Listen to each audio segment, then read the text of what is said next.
ఇప్పుడు దేవేందర్ అని ఉన్నాడు కదా జనశక్తి హెడ్, అతను అప్పుడు ఇంటర్వ్యూ చేశాను అనమాట. అప్పుడు నేను అప్పుడు 40 లక్షల రూపాయలు తీసుకుని పారిపోయాడు. వీళ్ళు చిడిపోయారు జనశక్తి. అప్పుడు బిగినైంది మొట్టమొదటి కరప్షన్.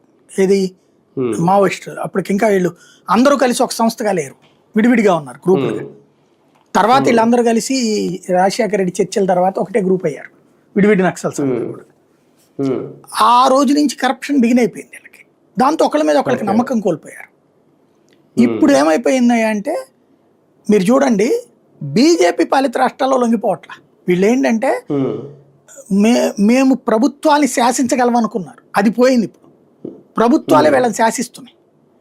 కాబట్టి దీన్ని డైవర్ట్ చేయడానికి ఏం చేస్తున్నారంటే డైవర్షనల్ గేమ్ బిగిన్ చేశారు. ఇప్పుడు 100 ఆయుధాలు ఉంటే మీరు బీజేపీ పాలిత రాష్ట్రాలు, బీజేపీ అనుబంధ రాష్ట్రాల్లో అయితే లైక్ మన ఆంధ్రప్రదేశ్ లాంటి చోట్లైనా మొత్తం ఆయుధాలు పట్టుకుని డబ్బులు పట్టురమ్మంటున్నాం.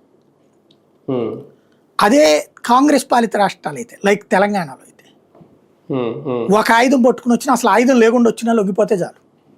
పైగా ఈ బీజేపీ పాలిత రాష్ట్రాలు, యాంటీ మోడీ రాష్ట్రాల్లో ఇలా లొంగిపోయేటటువంటి వాళ్ళకి 50,000 లక్ష చేతిలో పెడుతున్నారు. ముందు పెట్టి వీళ్ళ మీద రివార్డు తర్వాత దశల వారికి ఇస్తామంటున్నారు. ఇస్తాడో లేదో చేస్తాడో ఎవరికి తెలియదు.